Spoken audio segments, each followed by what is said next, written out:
Shall we begin, Banu ma'am, or are we waiting for Father Peter? No, when Father joins, we'll start, okay? No problem. We can begin the meeting. We'll begin. Okay, yeah.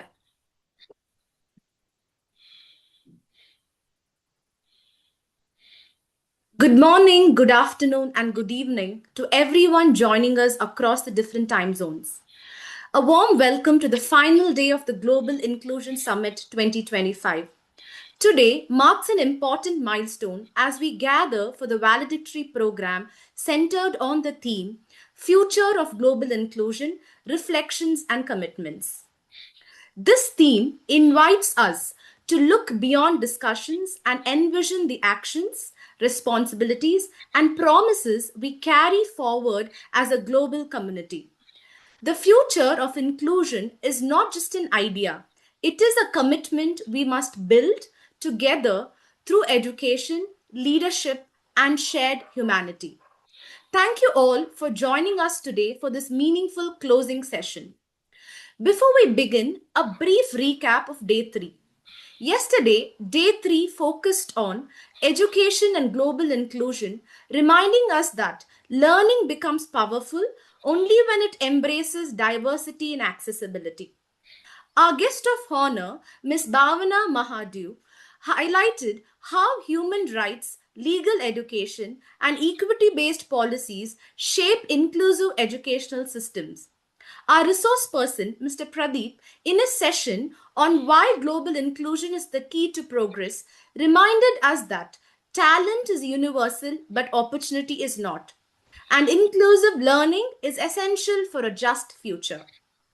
Resource person Dr. Sana Begum, in her talk, The Role of AI in Modern Business, gave clear examples on how AI is reshaping business landscapes and how responsible innovation can support inclusion.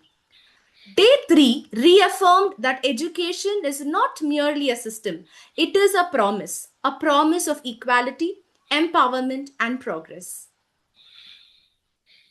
Now, as we step into this valedictory program, the final chapter of our Global Inclusion Summit, let us take a moment to pause, reflect, and ground ourselves in the purpose that brought us together.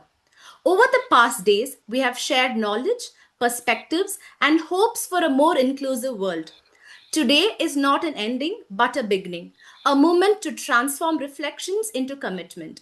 To open this meaningful session with the right spirit, let us prepare our minds and hearts. I now invite Mr. Anand, Assistant Professor, Department of Computer Science, St. Joseph's University, to lead us into prayer. Thank you, ma'am. Am I audible? Yes, sir. Yeah. Let's pray.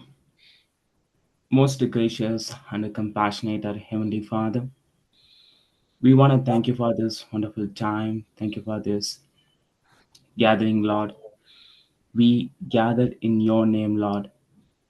Lord, thank you for the chief guest and the guest speaker and all the students who joined us online. Thank you for everyone who joined. Lord, we are those for learning more. This is a final day. Lord, help us to learn as much as possible, Lord. Open the eyes of our heart. Speak to us, your servants are listening.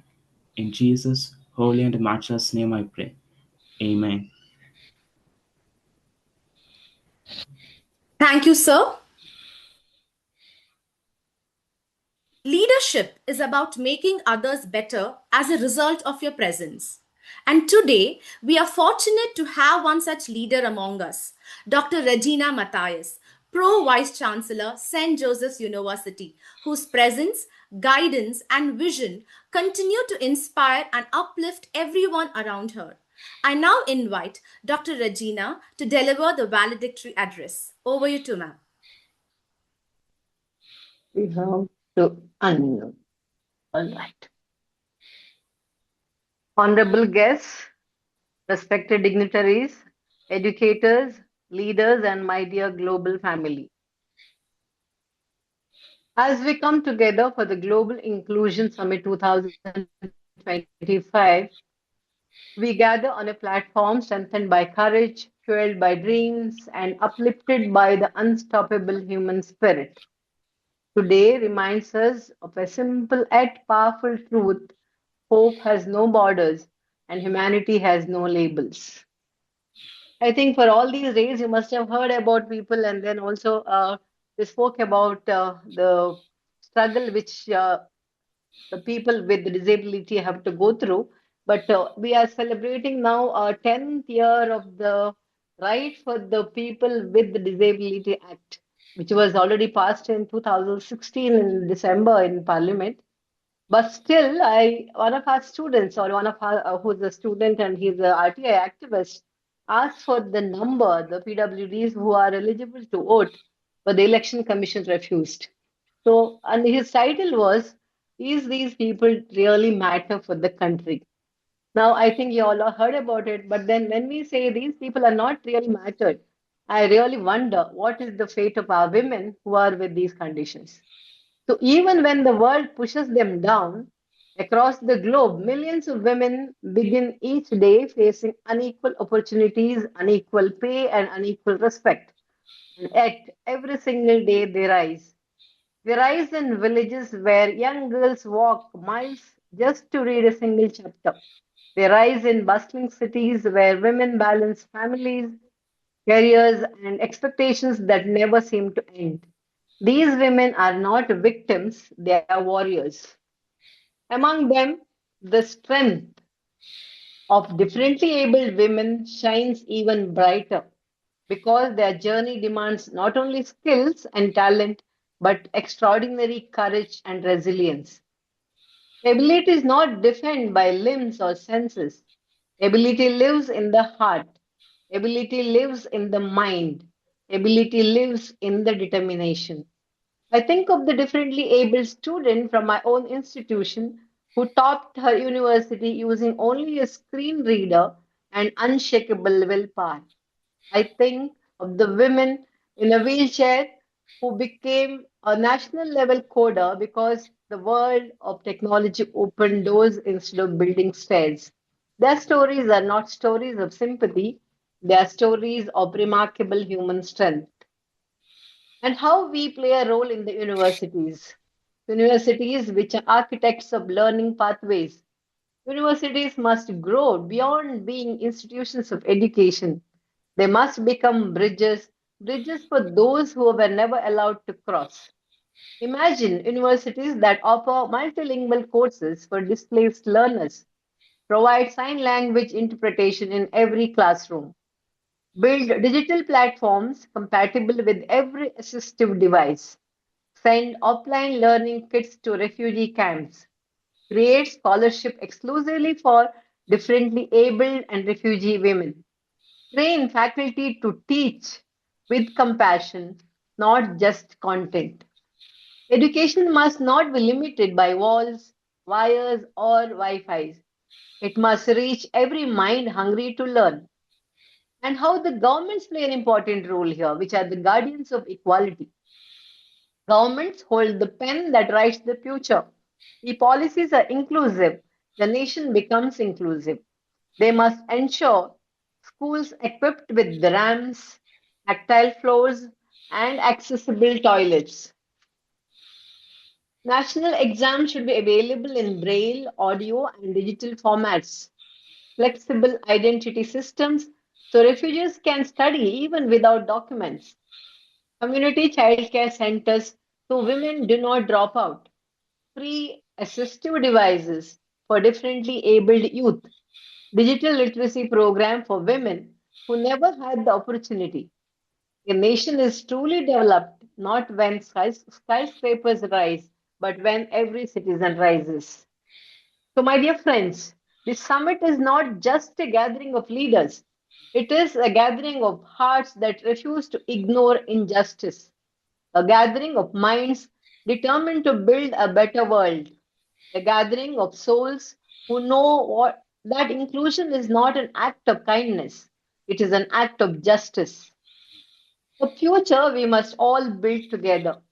As we move forward from this summit, let us carry one truth: women When they rise, nations rise. When differently abled individuals rise, innovation rises.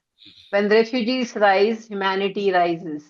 Let us build a world where every woman feels safe to dream, every differently abled child feels seen, every refugee feels welcomed, every university becomes a doorway, every government becomes an ally, every human being has the right to learn, grow, and thrive. This is not only our mission, it is our responsibility. It is our promise to the world.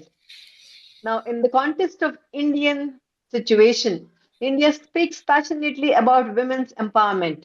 Yet, for many, it remains only a slogan. Discrimination continues from the home to the workplace. India ranked 129th out of 146 countries in the 2024 Global Gender Gap Report. Women constitute 50% of the population, but only 19% participate in paid work. Less than 15% hold senior managerial roles. Every 16 minutes, a woman faces sexual assault. Every 15 minutes, a woman is raped on an average. Many cases never reach the courts, silenced by shame, fear, or negligence. Even educated women face unequal pay and unsafe work environments. In rural India, early marriage and domestic violence trap millions. In cities, harassment, offline and online, restricts women's freedom. A woman's freedom in India still depends heavily on where she is born, where she lives, and whom she marries. This must change. I suppose being all leaders will strive for this and then help to bring an inclusive society. Thank you all.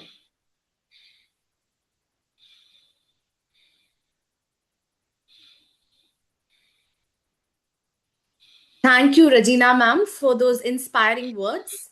Your leadership as a woman in higher education truly reflects the power of empathy and vision amongst us. Thank you, ma'am, for those words. Yeah, thank you. Thank you. Today, we have with us our esteemed chief guest, Professor Dr. Dashrath, Professor of Law, Bangalore University. A warm and hearty welcome to you, sir. I now invite Ms. Maha Sirisha, Assistant Professor, Department of Commerce, St. Joseph's University, to formally introduce our chief guest.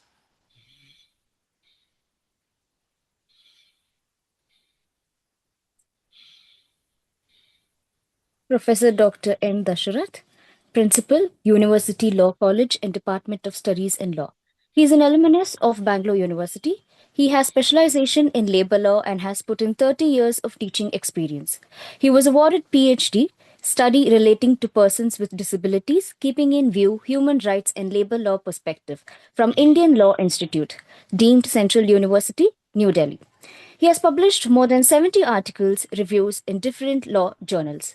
He has successfully guided 9 research scholars. He has chaired a session at the International Seminar on International Multidisciplinary Conference and many national seminars. He has also served as the coordinator for legal aid, seminar, conference, and other institutional activities. He has presented research papers at national and international seminars in India, Sri Lanka, and Thailand. He has been awarded the NFB Dignity of Community Samman Award by the National Federation of the Blind Karnataka in the year 2021. He was awarded the National Award as Best Employee from the Ministry of Social Justice and Empowerment, Government of India. The award was handed over by His Excellency, the then President of India, Pranab Mukherjee, in Vignan Bhavan, New Delhi on 3rd December 2015. He has also served as the member of Syndicate of Bangalore University and ex officio member of Karnataka State Law Commission. He has published 3 books: A Vision for Social Justice, A Vision for Reasonable Accommodation at Workplace for Persons with Disabilities, and a book on untouchability and law. A hearty welcome to you, sir. Thank you very much, madam. Thank you very much for reading my biodata. So may I start now? Yes, sir. The floor is yours. Yes. Yeah. Very good evening to all of you. Evening, sir. Good evening. respected Pro-Chancellor of very prestigious St. Joseph University, respected guests of today's evening, ladies and gentlemen, invitees, friends, and dear students. At the outset, first, wish you all a very happy International Year of the Disability. Every 3rd December of every year, we celebrate the International Year of the Disability.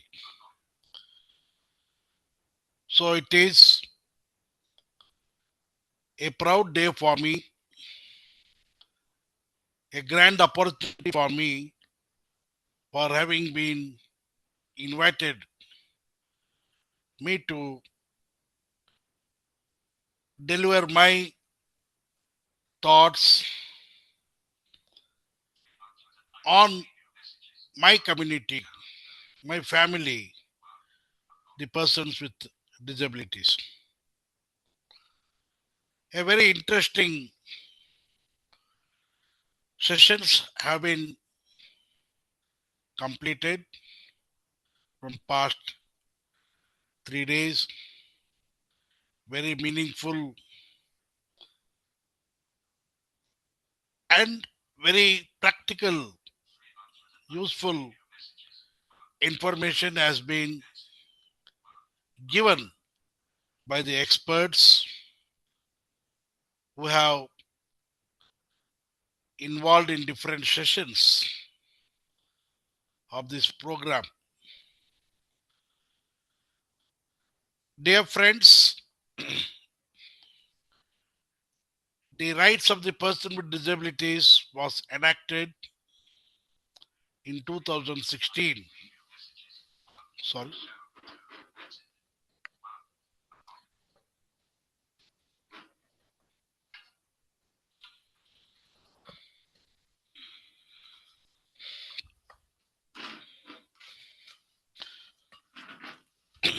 (2016)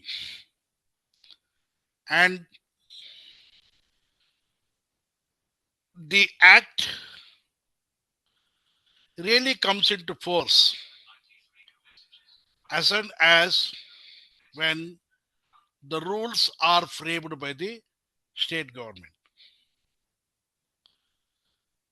Many state governments did not bother in the beginning to frame rules for implementing the act in their respective state governments. Karnataka state also did not frame the rules. Of course, it framed after 6 or 7 years. After 6 or 7 years, 1 second, I'll off the mobile.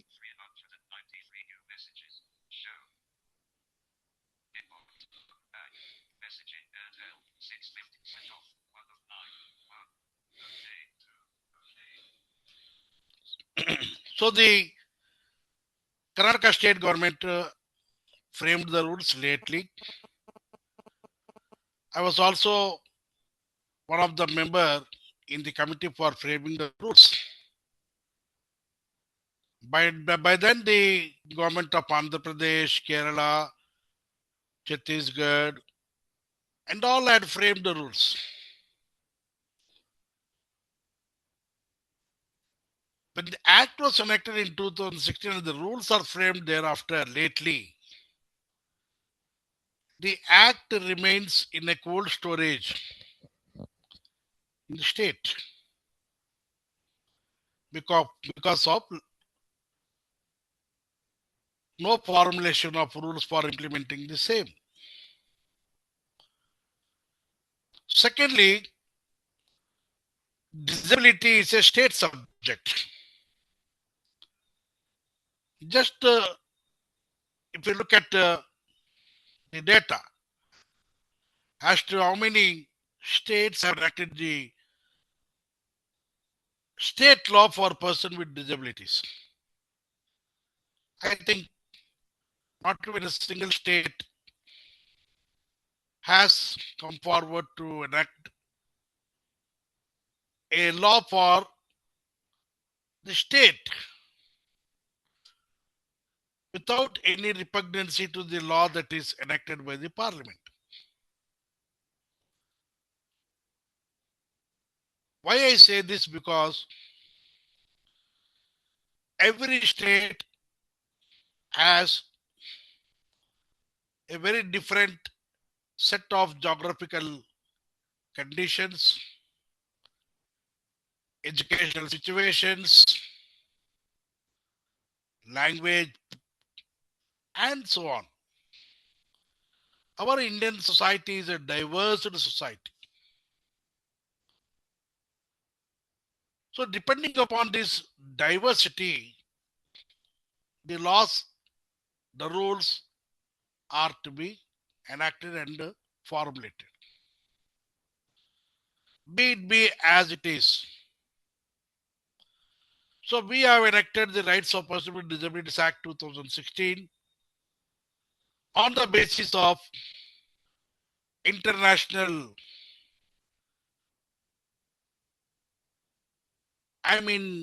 deliberations that took place in the Asia Pacific region, popularly known as the Beijing Conference. So this is enabled by Article 253 of our Constitution, which empowers the Parliament to enact legislations on the basis of international opinion generated in seminars, workshops, lectures. So based upon these international conferences and sessions, the rights of persons with disabilities has come into place. Then let us think for a while how the world is in the process of development. The development and its meaning to explain is very difficult. Merely construction of roads, ports, airports, highways, bridges, canals, culverts is not development. Development is that which enables, which paves way, which provides access through these roads, bridges,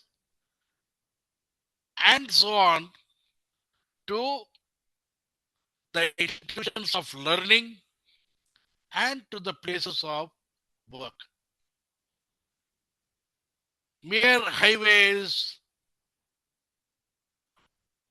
roads and bridges that connect cities or towns is not important. First, the places should be connected to the institutions and the workplace and many other spheres of activity of mankind in society. So the world, including India, is developing as if though the person with disabilities are not born or living in this world.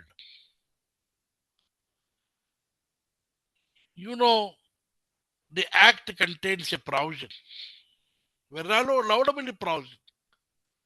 Within 5 years from the date of enactment of this legislation, all the buildings, particularly the public buildings, are to be given accessible to the person with disabilities. We are living in a high-tech city like Bangalore. How many buildings are accessible really for the person with disabilities? Because accessibility is the benchmark for inclusion. It's a condition precedent for inclusion. When this accessibility is not provided physically, digitally, or otherwise, how can there be an inclusive society? And how can we think of an inclusive society for persons with disabilities? So this is a very challenging question which we have to introspect. Accessibility is not confined to mere education and workplaces. Accessibility to public places, accessibility to places of worship, accessibility to the sports and culture, accessibility to learn, gain knowledge, and more importantly, accessibility for writing the examinations. Very recently, one of the orders of the government of India came stating that hereafter the guides to the person with visual disability will not be allowed on the basis of the choice of the person with visual disability. Rather, the guides will be provided by the concerned examination section or the department or the university or the case it may be. If it is government, by the government. Then there was a hue and cry on the person with visual disability. Of course, the choice of having a scribe for him who has not studied the subjects which the person with visual disability is writing the examination. It's a condition precedent for allowing the scribe. And it is not so easy to apply the scribe's knowledge for writing the examination of a visual disability of other discipline. So the visually disabled person should be will be well equipped, well prepared for writing the examination in dictating to the scribe for writing the examination. Then thereafter, I learned that the government has withdrawn the orders. Second important concern for me is that where is the statistics that is available on persons with disabilities in our country. We have not conducted census from 2021. Now we are in 2026. So in the absence of any national census, we are all depending upon the national sample survey, annual surveys, blah, blah, blah, all these surveys. But all these surveys have not brought accurate figures. Rather, it is very interesting to note that some of the surveys have revealed the figures that the population of the persons with disabilities is decreased than when compared to the preceding year, that is the last year. What is the consequence of these type of statistics, which show the population of PWDs has decreased than compared to the preceding years? The impact is that the budgetary allocation for the person with disabilities, for their overall inclusion, development, progress is reduced. And this has quietly happened in budget to budget that is presented by the Government of India in the Parliament every year. Cautiously observe the budget that is earmarked for the person with disabilities. Year after year, budget after budget, it is decreasing. It is decreasing. Just because the surveys have revealed wrong statistics about the at least near to equal, near to appropriate population of persons with disabilities. So the impact is upon the budgetary allocation for the person with disabilities in our country. My third concern is, dear ladies and gentlemen of today's evening, I said inclusion is not merely physical inclusion. In the recent times, we are very much thinking about digital inclusion. And we are trying to focus upon digital literacy for the person with disabilities. And then we have got number of assistive devices. We are talking computers through the software JAWS. We have screen readers, so on and so on. But then, when we look at the statistics that has been revealed, the Ministry of Information Communication, Government of India, it appears to that there is a wide gap in the rural and urban area on the access to internet by the people in general and particularly the person with disabilities in particular. It's a wide gap. It's a very wide gap as to access to rural areas of the internet. When there is no access of internet, then it's very difficult for digital inclusion. And secondly, there is also a data as to how many women are able to access to internet, how many men are able to access to internet, both in urban and rural area. Again, there is lot of gap. So therefore, digital inclusion is not merely and cannot be a mere narrative. Has to, oh, we are in the digital era, we are in the digital world, we are digitally literate. It's not like that. Ground reality is different and the narratives built up are totally different. We have to have data at the ground level. Until and unless we know the data at the ground level, we cannot create an inclusive society, particularly an inclusive digital society.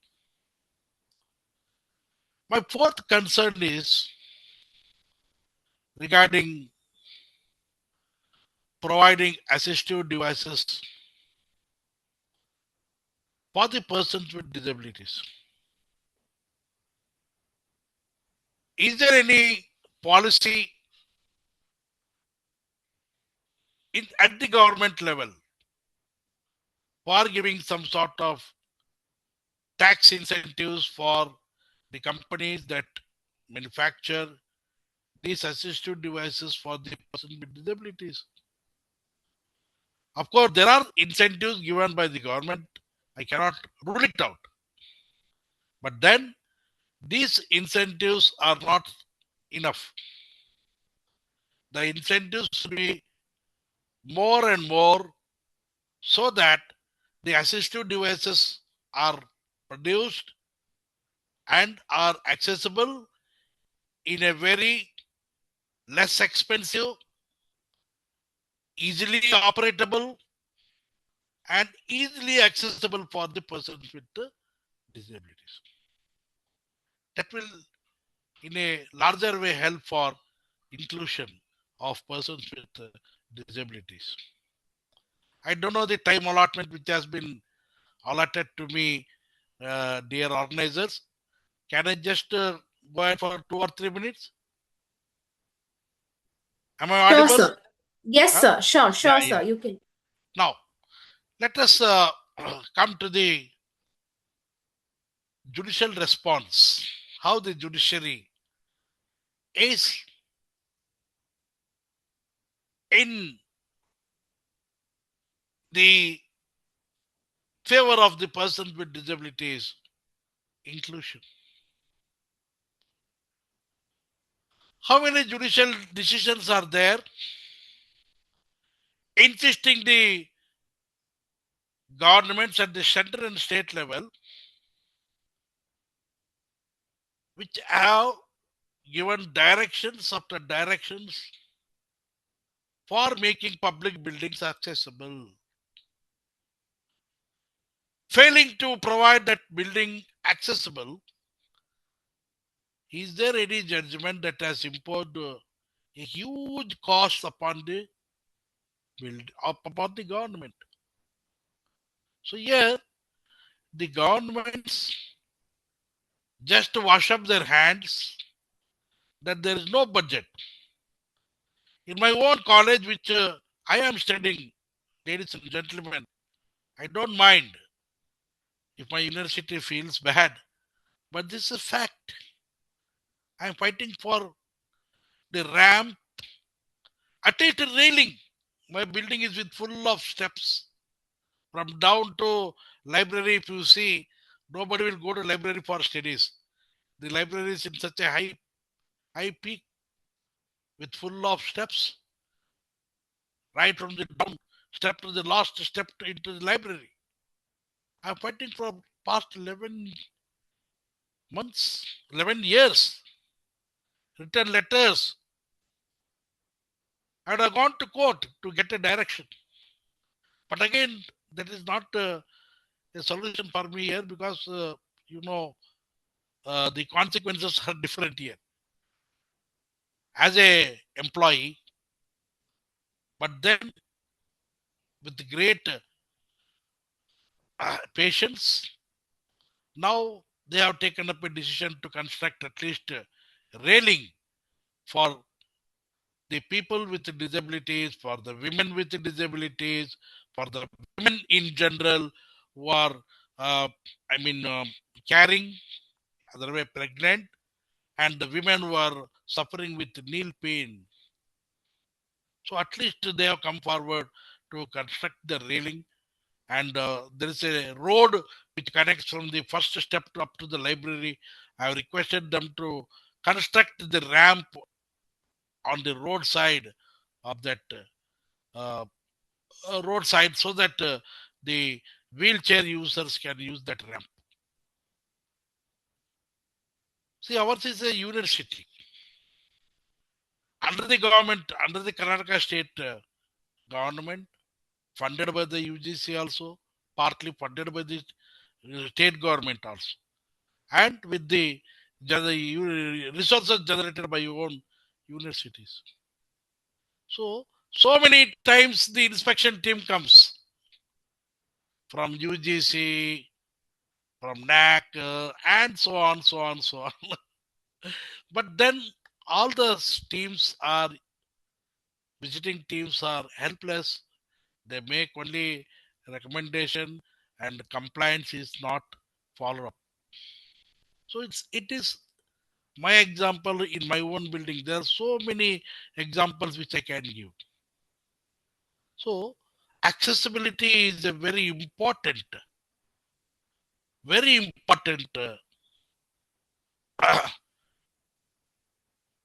responsibility of the governments and the NGOs are to be very much alert in fighting for the rights of the person with disabilities because they are very neutral in their characters. But the NGOs are all mainly focusing upon child development projects for running some residential schools. From some NGOs are very busy now running schools and small vocational centers and all that. And some NGOs are very much involved with generating sports. Now the women, the blind women won the World Cup in cricket, and the Deaf Olympics, where many persons with hearing disabilities have created record. So like that, the area of sports also needs some sort of accessibility, coaching, encouragement. Definitely, inclusion is not merely learning and writing examinations and going to work. There should be a overall inclusion for overall progress of the person with disabilities in different spheres of activities of their life. Thank you so much for giving me the opportunity to be here as the guest of honor on a very important and auspicious day on the International Day of Person with Disabilities. Jai Hind, Jai Karnataka, Namaskar. Thank you. Thank you, sir, for highlighting how inclusive legal frameworks, responsible governance, and passionate leadership can shape a more just world, especially for the person with disability. Thank you, sir. Thank you, madam. Today, we have with us Father Peter Billes, SJ, Executive President of Jesuit Worldwide Learning, Geneva. Father Peter is not just a global leader, he is a beacon of hope for thousands of refugees, displaced learners, and vulnerable communities across the world. I now invite Dr. Usha Priyadarshini to introduce Father Peter. Ma'am, over to you. Thank you, ma'am. I'm going to introduce Peter Ballas, SJ, the Executive President, Jesuit Worldwide Learning, Switzerland. Over 30 years of international and intercultural experience and work in all parts of the world, in particular in Africa, Latin America, Asia, and the Middle East, living for longer periods of several years in Zimbabwe, Kenya, Brazil, Italy, Switzerland. Over 20 years in leadership positions as Director of Works of the Society of Jesus at regional and global level. All positions asked for pioneering spirit, including to develop a completely new JRS region in Southern Africa and to enhance JRS presence at the international level. Now, pioneering the work of Jesuit Worldwide Learning, providing high quality higher education at the margins. Thank you very much for being with us, sir. You are welcome. Yes, good afternoon, good evening. Greetings from Geneva to you all. And thank you very much for giving me the chance to speak to the topic, which is a very much close to our hearts. As it was said, it is Jesuit Worldwide Learning, higher education at the margins. And normally the margins are the people who are excluded. So our attempt is to include people through higher education. And I will explain a little bit about how we do that, the basics of the model, but also give some examples and speak also a bit about students of St. Joseph's University of Bengaluru. So if we go to the next slide, it's a kind of a short introductory video. I hope it works. I think Banu, you need to click on the audio, the 1+1, then the sound comes on the right corner to that 1x that you sound there, then because if does the sound work Banu ma'am, you have to click on that 1x that father just said on the right hand side. in the screen? 1 minute. Yeah, please. on this, yeah, on Yeah. the screen, Yeah. in the extreme corner, Banu ma'am, on the right hand side extreme corner, you can see 1x. That's what father's trying to tell. 1x. Yeah. Right. Yeah, on that. To increase the Should volume, work. right? Sometimes it doesn't work then. That was sometimes a problem. Whatever. It's not because, audible, Nisha. It's not audible. No, no, ma'am. It's not audible. Then without the audits, but there's always the English subtext written, and it's a brief giving you a bit the Please settings. share screen with audio. 1 minute. 1 minute. We'll stop it. Oh, okay. Thank you for. That's why I thought let's do that in Bangalore, and then because I might even be, it will work, because there are a few others also with audios. Okay. I'm not finding. Neville, where is that? When I share, no, I'll Ma'am, stop sharing. while you share, no, ma'am, you will get the option share with the audio. Sound, share. Okay, sound. Yes, yes.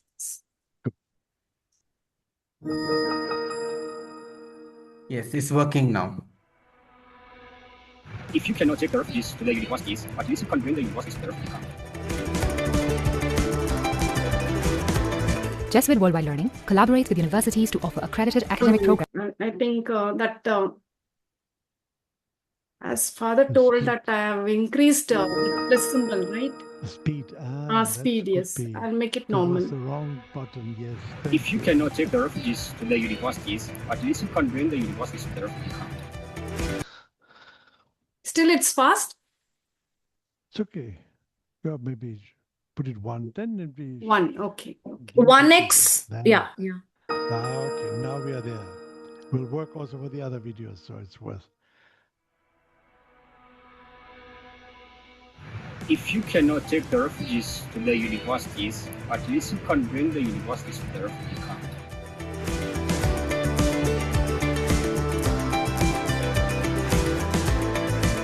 Jesuit Worldwide Learning collaborates with universities to offer accredited academic programs to students in crisis regions who otherwise would not have the opportunity to study.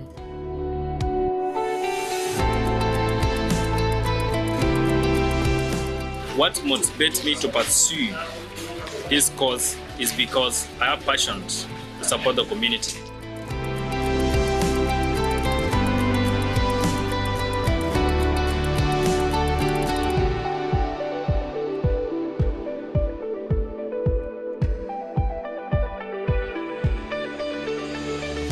We focus on supporting students who are forcibly displaced, politically or culturally oppressed, indigenous, young women, and students with physical disabilities.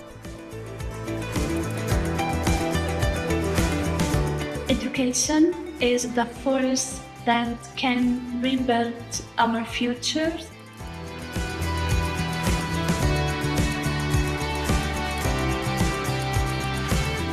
I came to learn this other code that I don't have to fear anything. I have to challenge myself, especially this time that we are women. Most of the time we're underrated.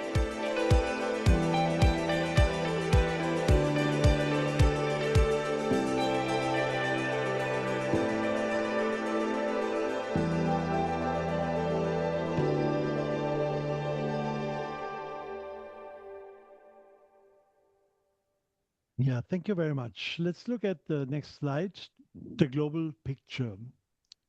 Last year already and this year will reach close to 13,000 students in all these different places, in countries, in learning centers. They're all what we call the marchants, and as we define students who have been excluded because they're refugees, or the women in Afghanistan, or oppressed minorities like the Yazidis in North Iraq, or indigenous communities in different parts of the world. And we try using the technology of online learning, blended learning, to form this global community of learning together, but ever more that they are not just included but become actors, acting for peace and, in a wider term, human dignity. So that's our mission. We set out 15 years ago, and we partner with universities. If you go to the next slide, we partner with universities to bridge de facto the gap between the communities, the people at the margins, excluded people, and universities.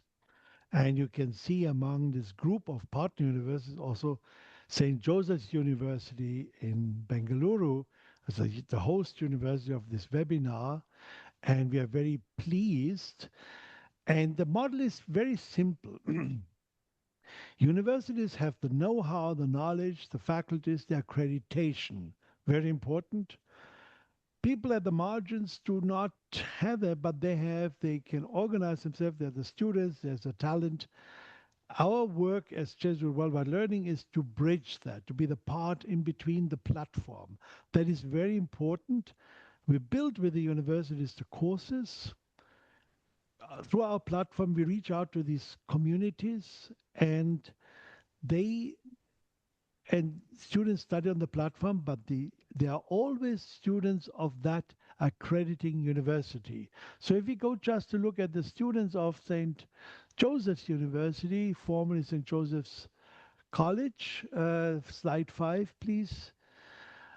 Some years ago, we built a program, and we started in 2020, a 3-course program in web design and creative writing. That was Dr. Banu helped us here.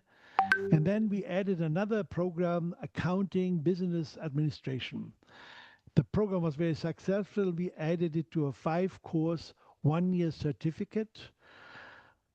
So far accredited by St. Joseph's College under the old kind of registration of the university, and now with this next year on the university. Because there's a high demand for that program. You can see on the map in all these parts of the world were students of St. Joseph's University. You might not have known about it, but you had quite a lot of students altogether. In these 4 years, we had over 1,300 students enrolled by St. Joseph's through our platform with these 2 programs in quite a number of countries, 34 courses. And as you can see, the average course, what is important is also more than half of them finished the program successfully. They got the certificate of St. Joseph's University. That's important at the end, the certificate, so that we give the people, the excluded, something of value like any other student. So some Jesuit father told me always, for the best for the least, not something poor, for the poor, That's why we are so happy with that quality program of St. Joseph's University. You see here one photo. I was there. They graduated. A number of them have done either the business administration or the web design. These are students in Iraq, in Erbil, and many of them are refugees from the war in Syria or Iran, and one even from Palestine and so on. So that is what we actually work with the universities to reach out, to help the university to reach out to the excluded. We are just the middle piece, the instrument to do that. It's de facto, these have been, or these are, and there will be more students of St. Joseph's University. I might mention another university from India. It's XIM University in Bhubaneswar, which offers a bachelor and a foundational year in liberal studies. And we have several hundred students with XIM University in Bhubaneswar. So that's That's how the Jesuit universities from India and other parts of the world work together to reach out to the excluded and to include the students. So let's look a few. Next slide, please. Oops. What is Father very- Peter, Father Peter, Yeah. sorry for the Yeah. interruption. Your voice Yeah. is kind of feeble. Can you be a little more audible, please? Yeah, somehow there's some people complain my microphone. I put it very close to my mouth now. Maybe that was not close to me. Is that okay now? Yes, Father, it's Um, much better Good. now. And I speak much louder. What is Yes, thank you, important is Father. also the, and sorry for that. It is what works, makes it workable is we work with communities and the communities drive the work. You have here on the left side a community of Yazidis in the Khanka refugee camp, and behind you see our prominent university building it's a container. De facto, we have two containers there. Students come, they download the courses, they meet for discussions, so they're not spending the whole day in the container in the classroom.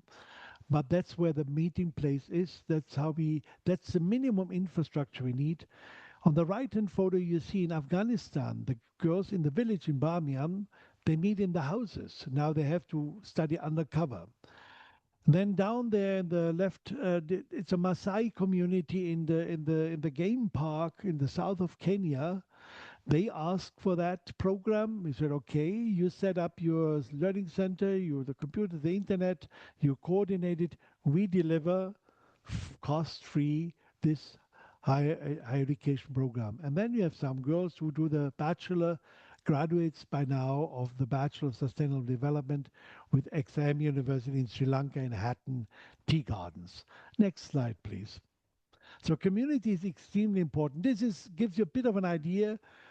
Wow, the stackable learning path. With all these 13 universities, we offer a different range of programs.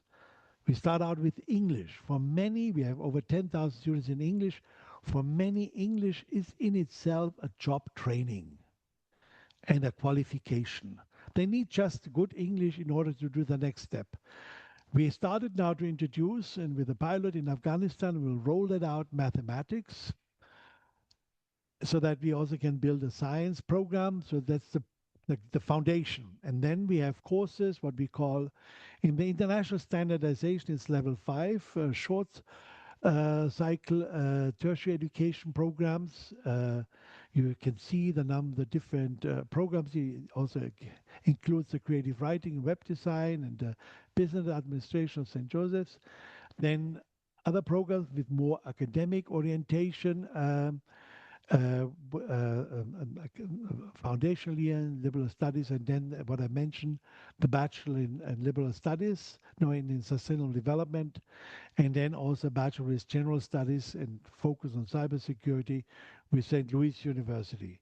Some of our students, by themselves, they go to university to apply for master's programs, and we have a few who also work to be in different universities on doctoral programs to study how this model works. How can we build a model of higher education which includes the excluded people? Next slide, please. This is in Kenya and Kakuma camp. Maybe let's listen to the student. If you click on the bottom of that photo, we need to go on for higher, then you might even have a film here. Yeah, exactly. If you go there with your mouse to the over that written thing, go there with the mouse, please. Okay, Needs yeah. to go And and then aim for higher. We need to go complete our CLS peacefully, enroll for the VSEs, expand our knowledge so that we can meet the needs of the society. Yeah. We know that our society is facing a lot of challenges with this globalization or maybe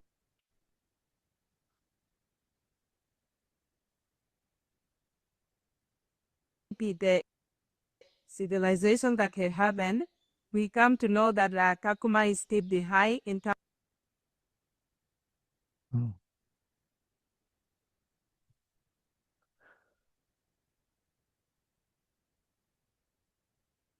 I mean, we don't, maybe if it's too difficult, we do not to listen to everything. It Network is issue. just to, 1 minute. yeah. Network issue, Father. Ah, Not okay. moving this. This video is this much only. Ah, okay.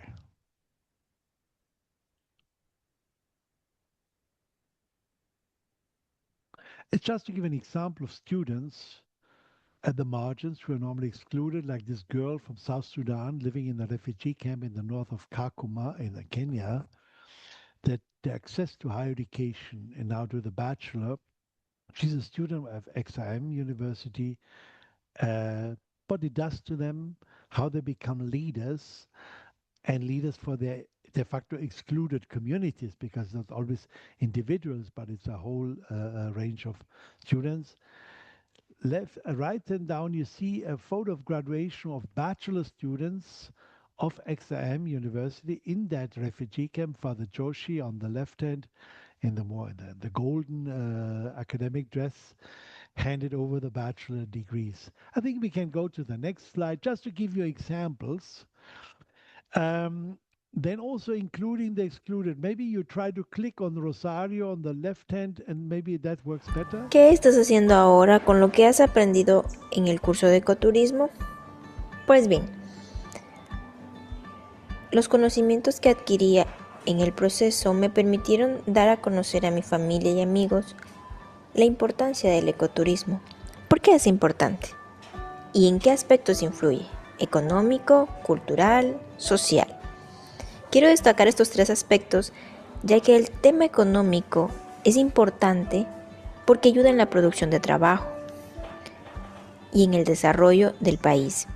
En el tema cultural, pues si bien es cierto tenemos una cultura bastante amplia, permite que las personas se empapen de ella, conozcan, compartan, sean incluidos en la misma y tener un mejor lugar para vivir. ¿Cuáles son tus metas después de lo aprendido en el curso de ecoturismo? Pues mis metas principales han sido seguir aprendiendo, conocer más sobre ecoturismo. Es un tema bastante bonito. Mi segunda meta también sería aprender mucho más y cuidar la naturaleza. ¿Cómo cuidarla? Y seguir aprendiendo para poder enseñar a las personas sobre este tema. ¿Qué te motivó a seguir el curso de ecoturismo? Pues mi motivación principal ha sido mi familia, su apoyo incondicional. So, I love this film of Rosario. She explains the course she did, which we translated into Spanish.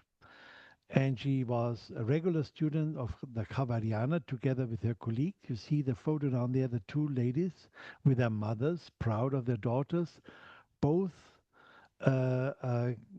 cannot hear and speak, but what we discover ourselves, even the students de facto showed us more and more, that technology is an important instrument to include people, to make this program, this course, accessible to them. The same thing, I met 2.5 years ago Elizabeth in Nigeria in Lagos, and she was enrolled in one of our programs as a first, and I was, wow, she's blind? How can she do that? And just a few days ago, I got then this photo where she graduated, and she got a certificate in liberal studies from XIM University, the first foundational year. And I hope she will continue because she knows now how to study, that the courses, that all what is written, the audios and so are translated, what is written in text is translated, whatever the technology is there. What we learned, that's why I say the students showed us how we can even improve our technology to make it inclusive and to help them to study like anyone.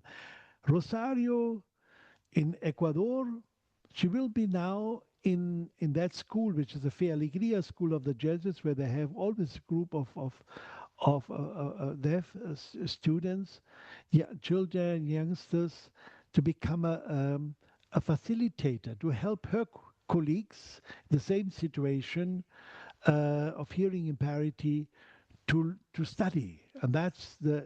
We know there were 20 at the beginning. Two managed. It's demanding, but they managed, and they will lead the way for the others.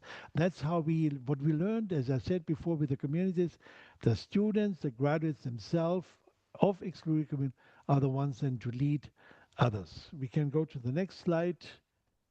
Another example. What do we have here? Let's go into the rainforest in the Amazon. If you click on that boat below, then you have a little film, a boat ride. We are crossing Ecuador in the Amazon. We are crossing the Napo River to visit the community of a couple of people, the Waorani, who live there, and that is their land. This is a part of the world with the highest biodiversity. So having that community in that area is protecting that area because it's their land and nobody is allowed to chop down. There is an oil company which takes out oil. That is an agreement between the community, but the oil will soon end. And the question is, what is the future? So the young people, as you can see below, the sister they're working with, they're studying online. And we had several they now also with that course ecotourism because they can develop tourism programs for very selected, good kind of reasonable tourists to community, to live some days in that community, in that village, in the midst of the of. If we go to the next slide and we listen a little bit to Laura in her graduation speech, and you can read the text because she talks what studies does. It's not just include them, but they become Hoy leaders estamos aquí of their own issues. para demostrar que como Paurani podemos ponernos en pie, que un Paurani es capaz de estudiar y salir adelante. Para nosotros el estudio significa mantener en la lucha para nuestros derechos a la vida, a la libertad y la búsqueda de mantener nuestra identidad. Como estudiantes, no podemos caminar solos y nosotras hemos avanzado a llegar hasta aquí gracias a nuestras familias que han acompañado, nuestros profesores y animadores, que nos han dado herramientas y espacio para valorar lo que somos. Esta graduación no es tilde una etapa, sino el principio. Hoy les digo a ustedes, quienes nos acompañen aquí a pensar de las dificultades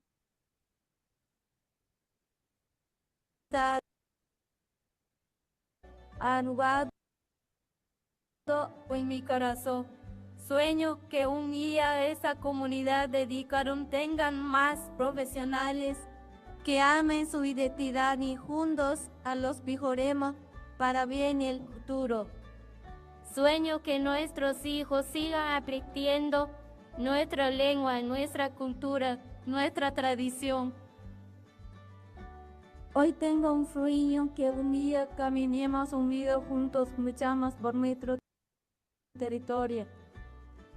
Tierra de la libertad, donde mis antepasados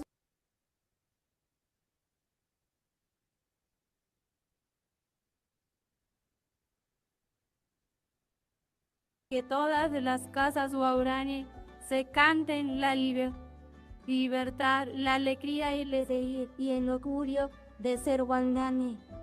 Somos mujeres luchadoras como nuestros abuelos, como defendieron.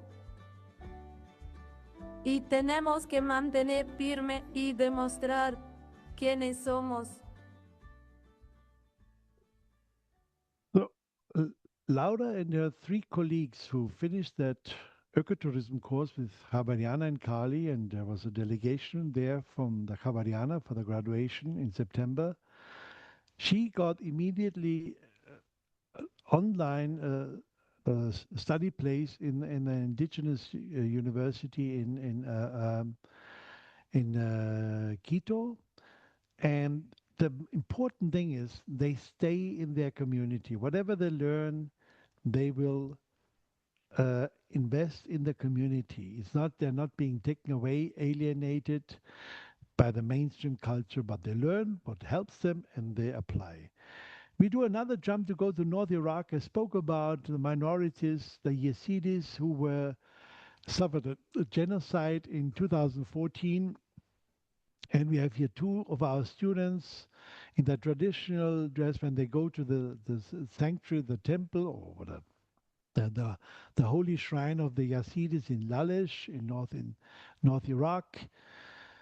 But where the other group is, the students, that is Sinjar. That is where ISIS slaughtered the people, destroyed everything. And we accompanied the students since 2016, end of 16, with the English language program in a refugee camp. And they got encouraged to move back, to build up again their home, and they set up two learning centers. So that is what the excluded become actors of their own history. If we go to the next slide, the last thing is the girls in Afghanistan, your neighboring country almost, and you know the situation. Taliban closed down the local organization by the beginning of this year, but being online, the girls, the young women can continue to study at home. And that's what they do. They form learning cells, learning communities to continue. So as I said, this is not for the public. Don't say that in the newspaper or whatever.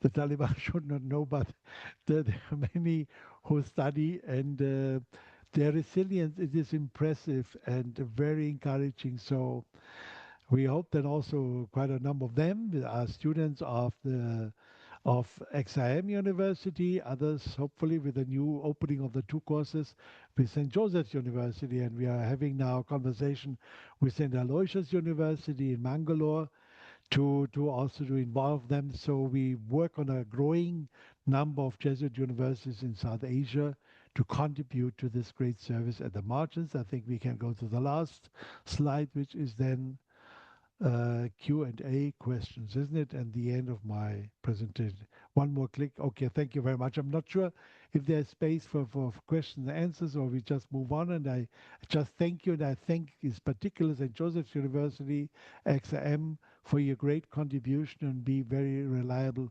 partners in this work. And congratulations to your own students and to the many other students.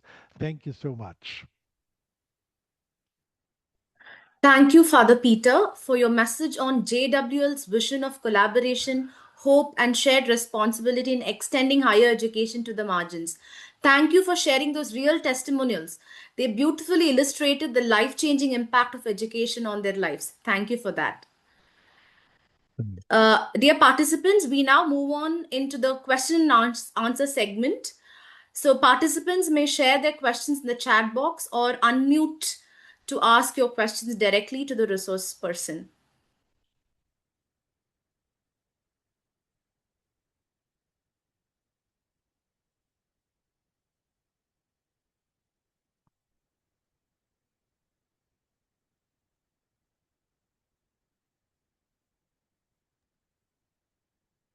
Daban, please go ahead if you have any question.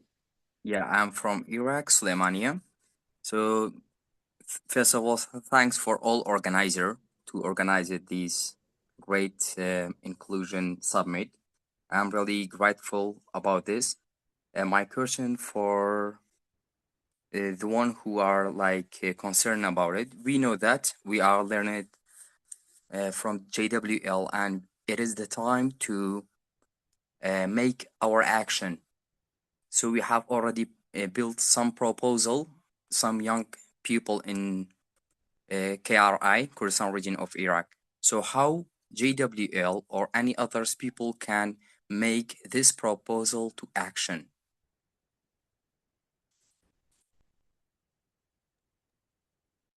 Father P. Yeah. Yeah. For that to answer that question, one needs to know what is the proposal. I mean, what we propose is so far what we know, what we deliver in your centers, and in Suleimania in that center. But I would need to know the proposal, or you might perhaps describe it briefly and let us know. Then I can answer more what is possible or not. And it's always addressed also to the universities, because without the universities we cannot offer, John.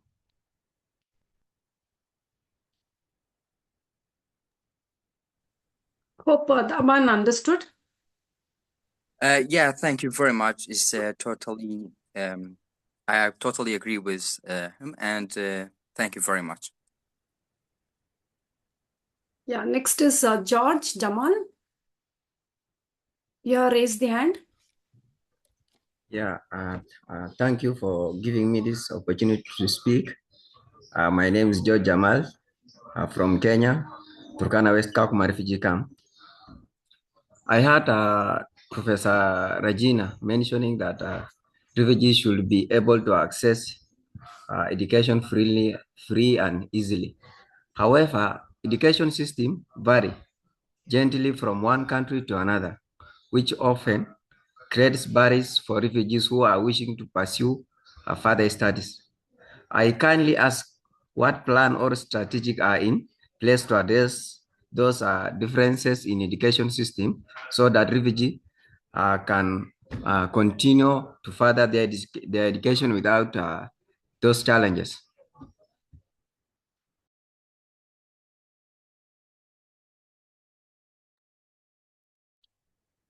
Professor Dashrath can answer this question, or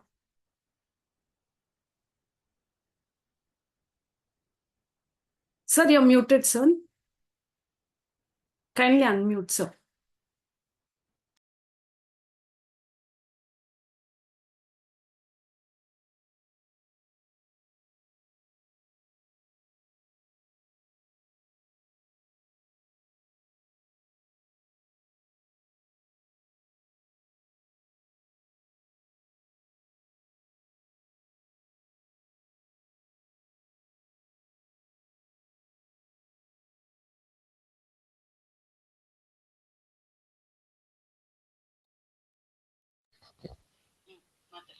Yes, sir.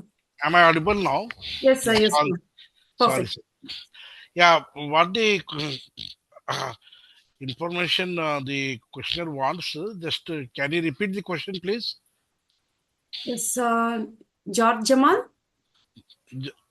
Dear Georgeman, can you repeat the question, please? Okay.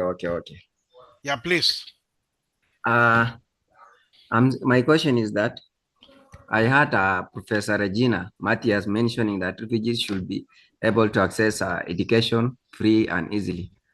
However, education systems gently vary from one country to another, which often creates barriers for refugees who are wishing to pursue further studies.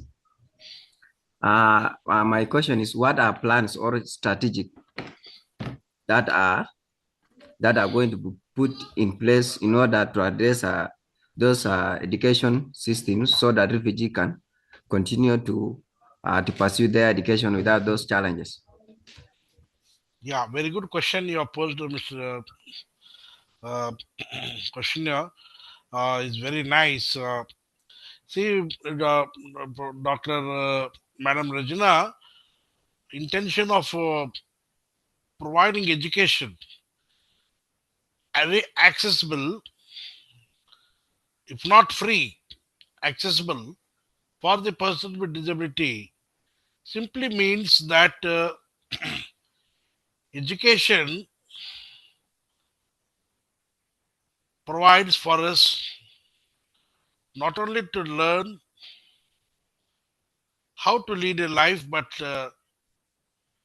provides us the knowledge which many consider, even though I consider, the power for leading a very meaningful and dignified life. But then, as you said, there are different barriers in different countries for the purpose of getting education. But then education is not the only function of the government. The private sector also has to play a considerable role in providing accessible education for the person with disabilities with affirmative action and with some sort of reservation which we have been providing for the person with disabilities at the school and higher education levels.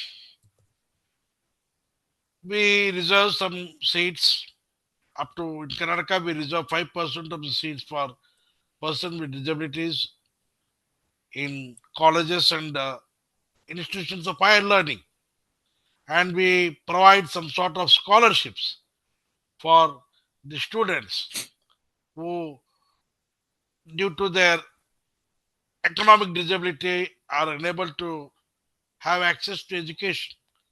So, likewise, we in a way provide education. Of course, Kenya is a very uh, developing or developed country, but then in countries like Kenya and South African countries, the government should come forward for providing education. There should be government, public sector, private sector collaboration for providing education for the person with disabilities. This is the answer which I can give to you. Ayrat? Thank you, sir, for taking up that question. We have another question in the chat box. I believe Father Peter can take up this question. So this is from Louis Timothy. So the student asks, I am a JWL student in Kakuma refugee camp. I am to inquire if there are any plans for introducing medical courses in JWL in future.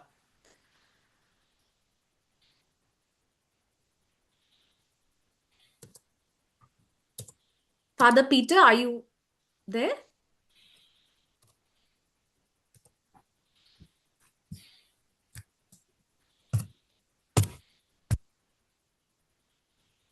Okay, I think Father Peter is not around. Hope he joins in a while. Okay, there's another question by John Abraham. How can we promote awareness and understanding of human respect and basic needs and build a world where everyone feels valued and motivated to trust the government, especially when the government is often seen as the cause for these challenges? Dr. Dasharath, would you like to take up this question? Yeah, whenever these type of questions are asked for me, one very interesting hypothesis come to my mind. Whether we have to follow the leaders or the leaders have to follow the people.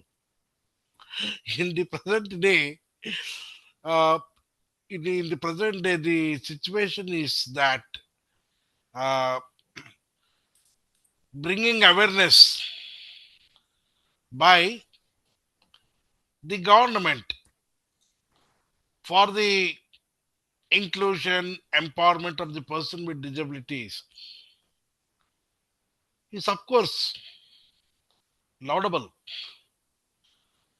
But then we are in the era of digital technology. There are so many platforms for us to learn. But then, if they are made accessible, as I said, by providing proper facility of internet, Wi-Fi, etc., then the awareness could be made through the digital platform. But then for providing awareness through physical platforms, what could be done by the colleges around the world is that they could organize the national social service camps in rural areas. The law colleges can organize legal awareness and legal literacy camps in rural area for providing awareness about the basic rights that are there for the person with disabilities. So, in that case, the awareness will gradually be created because we have to create awareness from the grassroots level, not from the top of the town. We have to create the awareness right from the villages because bulk of the population in many countries, the person with disability reside in the rural areas and in the countryside. So therefore, the awareness should begin from there. In this regard, in our country, India, the local panchayats can take up a major role in creating awareness for the person with disabilities in different panchayat levels like Gram Panchayat, Taluk Panchayat, Jilla Panchayat. And these type of local bodies are there in different parts of the world also. So in a way, awareness is not a easy task for any government. It is again to be collaborated by NGOs, public spirited organizations for providing awareness for the person with disabilities in particular and the population in general. Thank you. Thank you, sir. I hope that answered your question, John. Ibrahim, Thank you, Dashrath. Yeah. Ibrahim, I think he's convinced. Mr. Ibrahim, I think he has left. Okay, ma'am. Thank you, sir, for taking up that question. Now we open the floor for reflections. So participants can unmute your audio and you can reflect on this 4-day Global Inclusion Summit.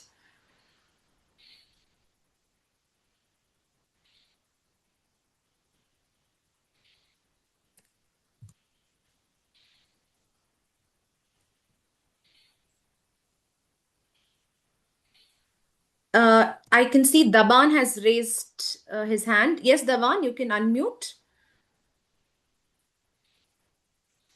First of all, thank you very much. And it is really one of great submission I have been in because nowadays it is really hard to find mind-like people, especially for someone who are working with the refugees and someone who are working with uh, special needs. God bless all of you. And it was one of the fruitful meeting I ever made in the online. Thank you, guys. Thank you, Daban, for that reflection.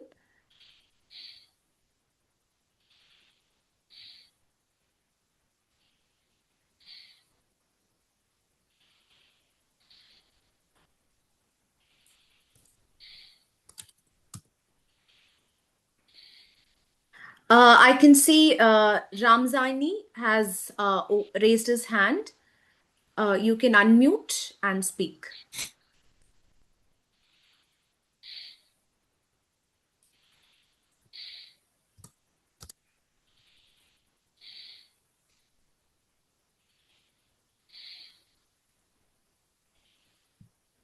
No voice from Ramzani. Ramazani? Yes, good evening or good morning. Yeah, good evening. Please go ahead. Yes, I just want to give my reflection. First of all, I want to thank you for organizing this informative and this interesting event. It has been so nice. A lot I have on my side. I have learned a lot, especially when it comes on inclusion. Being also a refugee and experiencing some of the being excluded in some of maybe like provisions.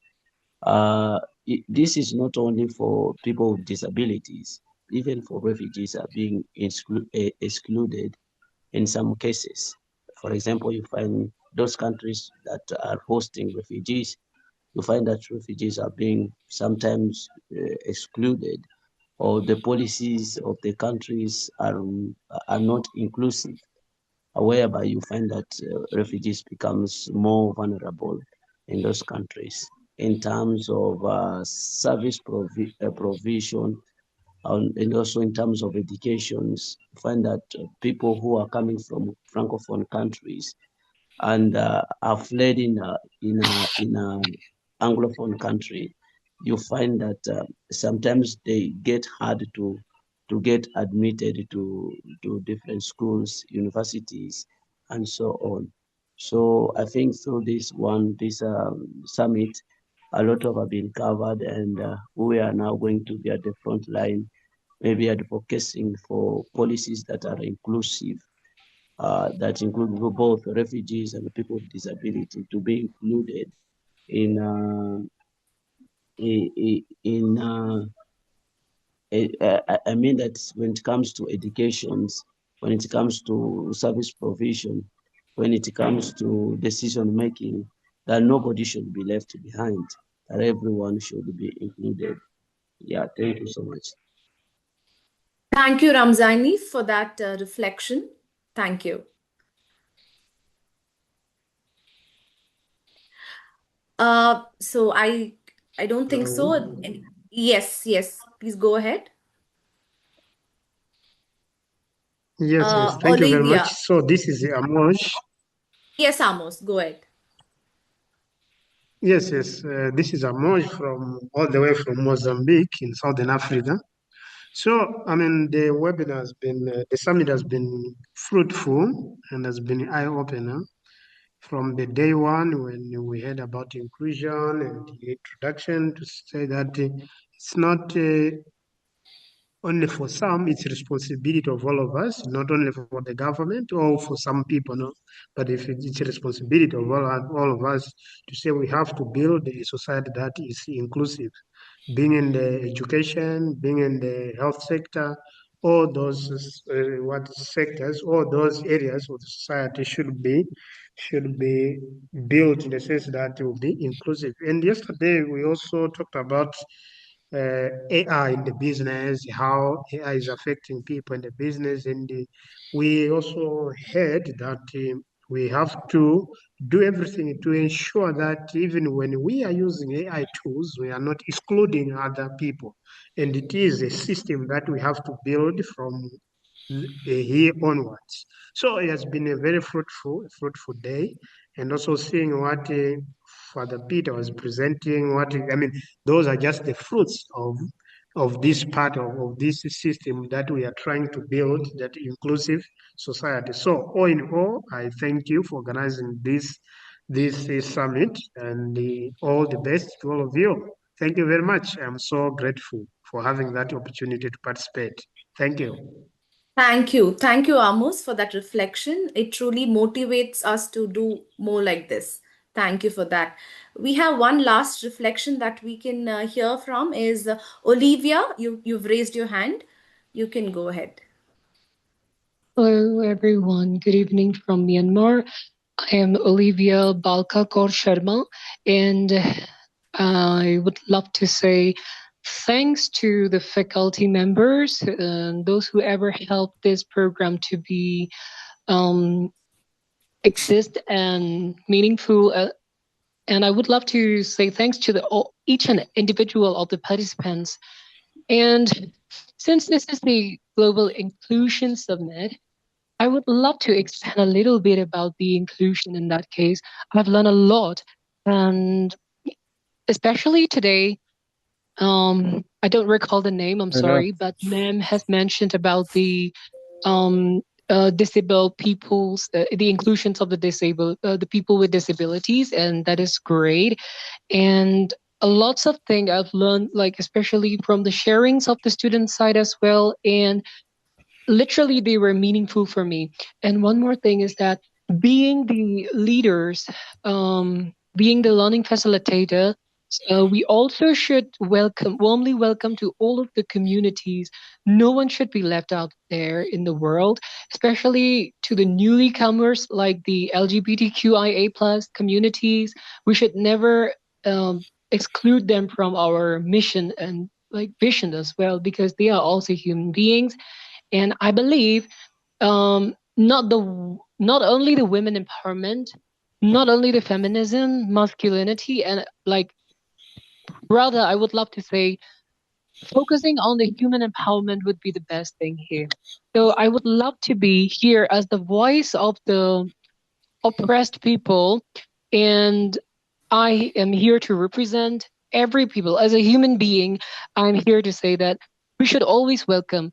And I would love to request to the JWL program, maybe in the future years, there would be some program like the trainings of the emotional intelligences and others, because these things are really important in our daily lives, especially.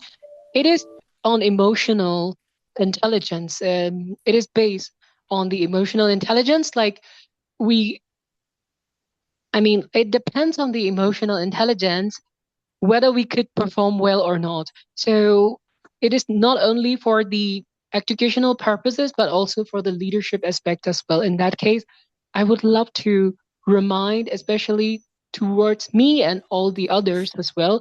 So let's not forget about the emotional intelligence. And I would love to say again, thank you so much for giving me the chance to reflect here. And thank you so much for letting me participate here in this Global Inclusion Summit. These 4 days make really they were really important, and they especially I feel I'm more than a blessed person right now. Thank you so much. That's all from my side. May God bless you all. That's so wonderful, Olivia. So you have reflected something that we will definitely ponder upon. And I assure you that in the future, we will have sessions on emotional intelligence. Yes. So thank you for your reflection, Olivia. Thank you so much, ma'am.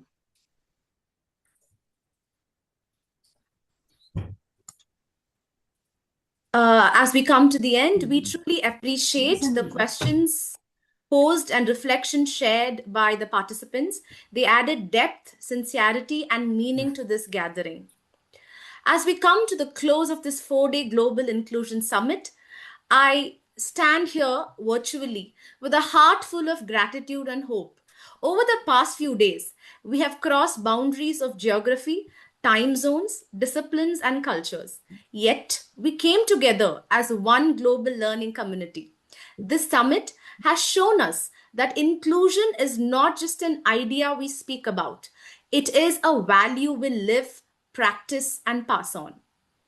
These 4 days have opened our minds, touched our hearts, and reminded us of one simple truth. Inclusion is not an act of kindness, it is an act of justice. It is what allows every learner, every voice, and every human being to have a rightful place in this world. The Global Inclusion Summit may be ending today, but the commitment to this inclusion must continue through our actions, choices, and everyday encounters. Let us be the reason someone feels seen, heard, supported, and empowered. With this piece of note, I now invite Ms. Banu, the Organizing Secretary of Global Inclusion Summit, to propose the vote of thanks. Over to you, Banu ma'am. I kindly request the participants to mute.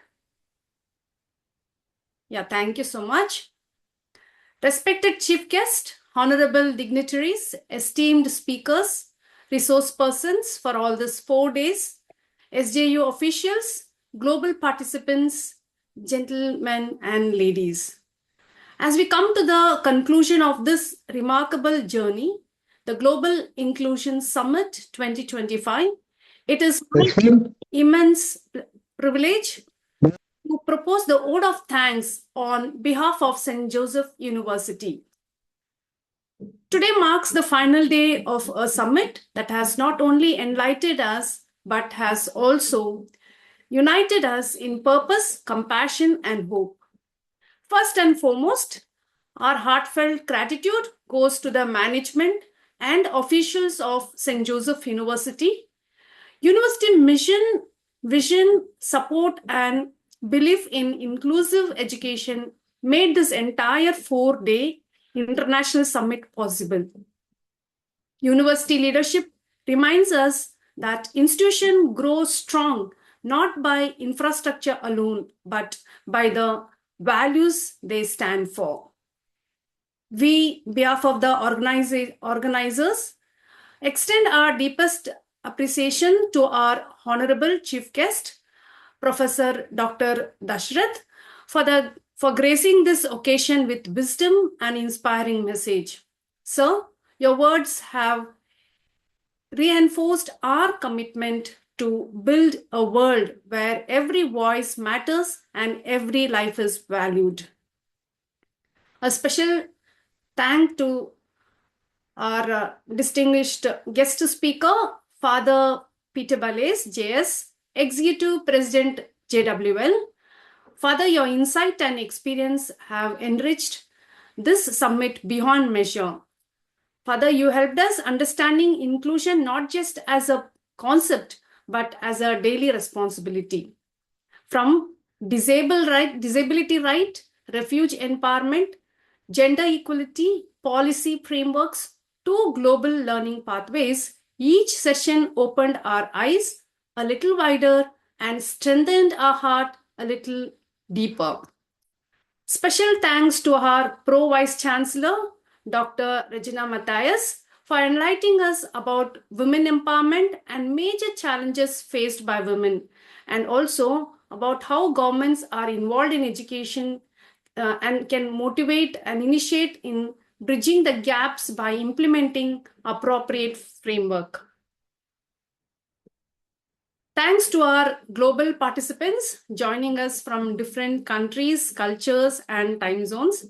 Whether you join from academic institutions, community organizations, refugee camps, rural regions, or personal study space, your presence turned this summit into a true global family of inclusion. Thank you for your patience, your curiosity, especially the question answer session was really mind-blowing, and your unwavering energy over all these 4 days. Special thanks to our organizers of JWL committee, what we call it as SJU JWL committee, where each one coordinated well, even with their busy schedules. Thank you, team. Let your spirit of unity and involvement stay vibrant to organize this kind of event even more profound manner. Although today marks the end of this summit, our journey toward inclusion does not end here. In fact, this summit is only the beginning. Let us take this momentum forward and ensure that the conversation we started here become action that transforms lives. Before we close, let us ensure that the ideas we exchanged and the commitment we made will not fade after today.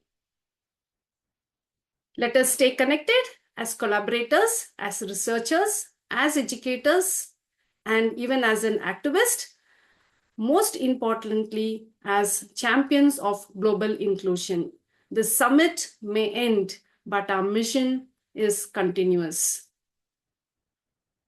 As we step out of this final session, let us carry with us the belief that together let us keep the spirit of global inclusion summit alive.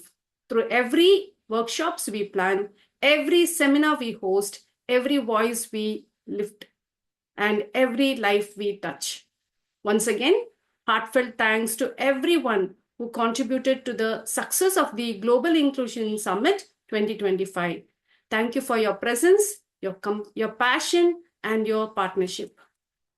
Let us continue this journey strong, together, and forever inclusive. Have a wonderful evening and see you all in the future events to come. Thank you. Thank you, Banu ma'am, for your words of gratitude, and thank you to you for your unwavering commitment, dedication, which has been instrumental in making this 4-day Global Summit a grand success. Thank you. Dear participants, I now kindly request you all to turn on your cameras for a virtual group photo.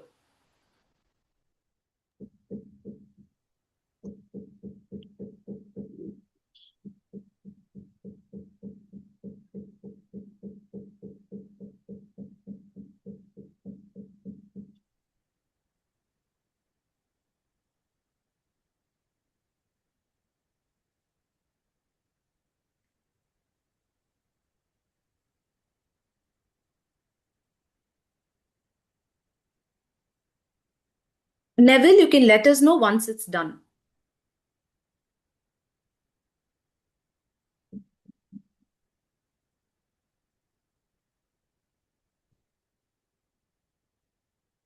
A second.